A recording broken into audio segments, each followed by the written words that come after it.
It was all simple, we thought. And take a few chromosomes, slice them up, and put them over there, and hey, perfect human being. I'm still not sure what went wrong. Maybe a miscalculation, a misprocedure, or maybe something beyond our control. Who knows? We, a few of my psychologist colleagues and I, were intrigued by human emotion, anger, despair, euphoria. Was it possible to lock the mind into one emotion? And to lock it into a euphoric state that no sadness or anger would cloud its thought?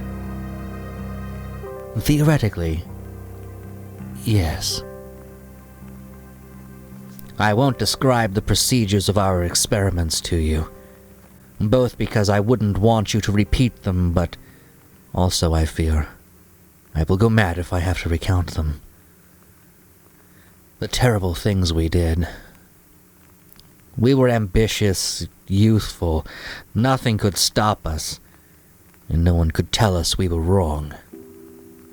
All I will tell is that we got a hold of a few stem cells, nurtured them into fetuses, and tampered ever so slightly with the genetics. The experiment was called the Angel Man Project, and the goal was to create a being which felt only happiness.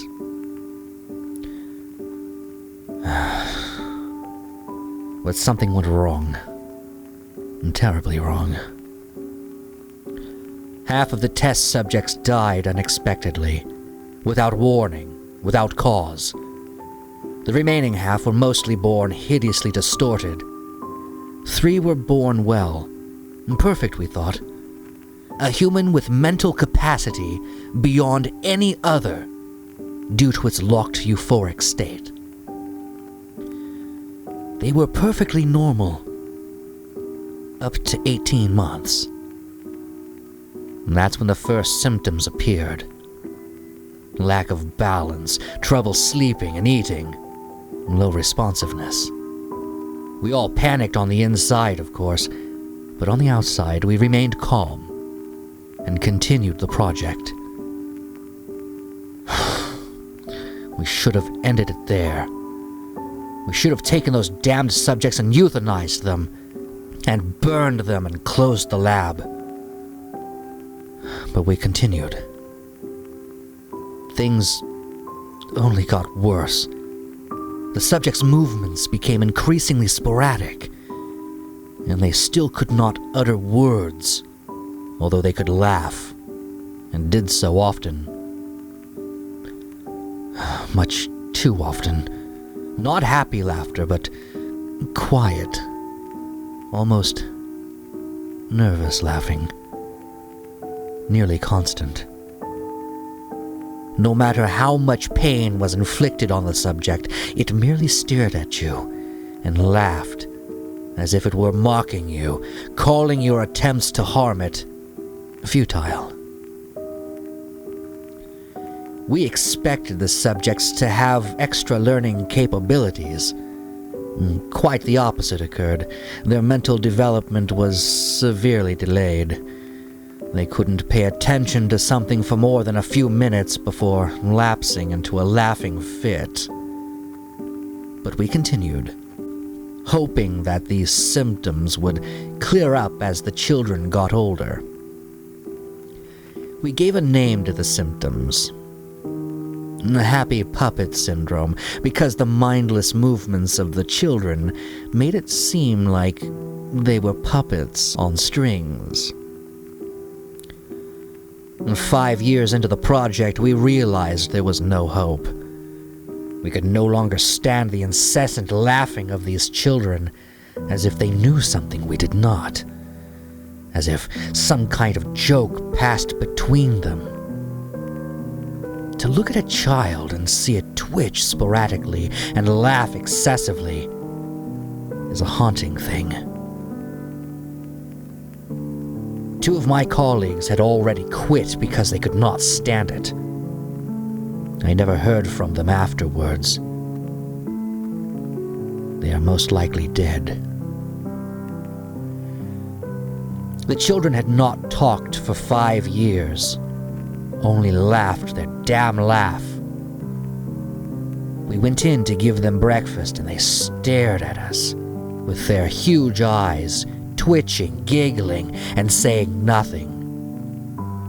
We laid the meal in front of them and left. The meal was laced with toxins that would silently and painlessly kill the subjects. It was a painful thing to do, but it had to be done. However, it would not be that easy. As a friend of mine set a tray of food down in front of one of the boys, the laughing stopped. The boy looked up at my friend, his eyes suddenly dark, dead serious. The laughing gone. They continued to stare at him and twitch for a while. My friend was in shock and would not move. My colleagues and I stood with pen and notepad ready to take notes. Suddenly, my friend fell to his knees, grasping his head and yelling furiously. He appeared to be in tremendous pain. My colleagues and I were so surprised by this that we could do nothing but sit and watch. My friend collapsed to the floor, yelling curses. He jerked violently a few times, and then went limp. I held back the urge to be sick, more successfully than a few of my colleagues. Something about this was not normal. A dark presence seemed to tower over us. We immediately sealed the entrance. The boy stopped, looked at the door, and laughed. He fell to the floor, twitching and rolling about, laughing insanely. The 2 others did the same.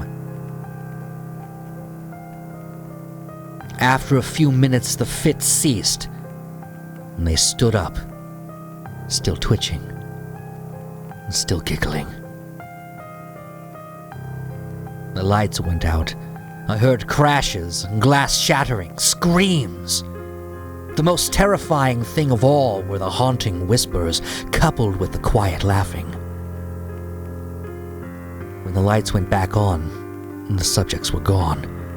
2 of my colleagues lay unconscious beside me, their bodies twisted at odd angles, blood trickling from their drooping mouths. At first, they appeared to be dead. They showed no vital signs.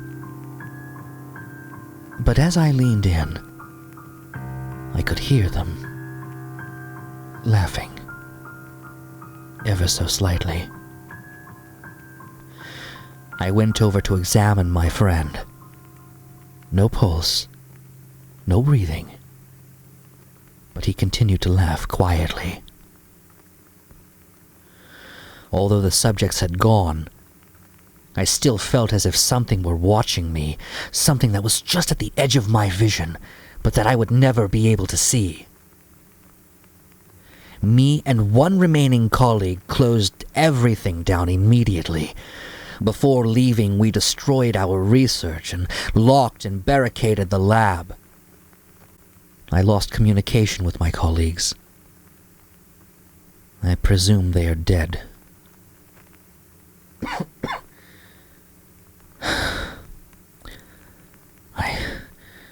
I still feel like I'm watched. I hear the laughing, the whispering, in my dreams and sometimes when I'm awake. And when I do, I run. I get up and leave wherever I am. I'm not able to stay in the same place for more than a few days because of this. It spread. Other children were seen with similar symptoms. I have no idea how it spread. It shouldn't be something that spreads. Somebody somewhere made something up about disjunction of the 15th chromosome, and that kept the people happy and in the dark. For now. The disease was coined Angelman Syndrome. So far, the spawn are not dangerous. But I know the originals still lurk somewhere. I know they are coming for me.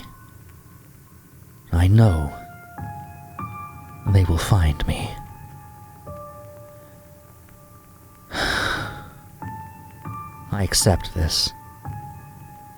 It is what I get for attempting to tamper with nature. Do not come for me. I am as good as dead. I leave this recording here as a warning. They are coming for you too. They are coming for all of us. If you ever hear whispering, laughing at the edge of your hearing, run. If you ever feel as if something stands right at the edge of your sight, but you cannot look at it, run. Also, I warn you this. 1. Do not tamper with what is not yours. And 2. Even angels can be demons in disguise.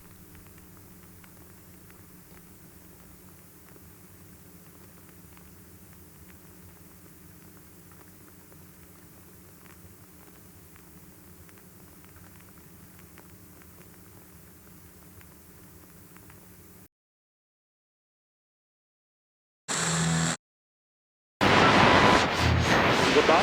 Hi. Good job.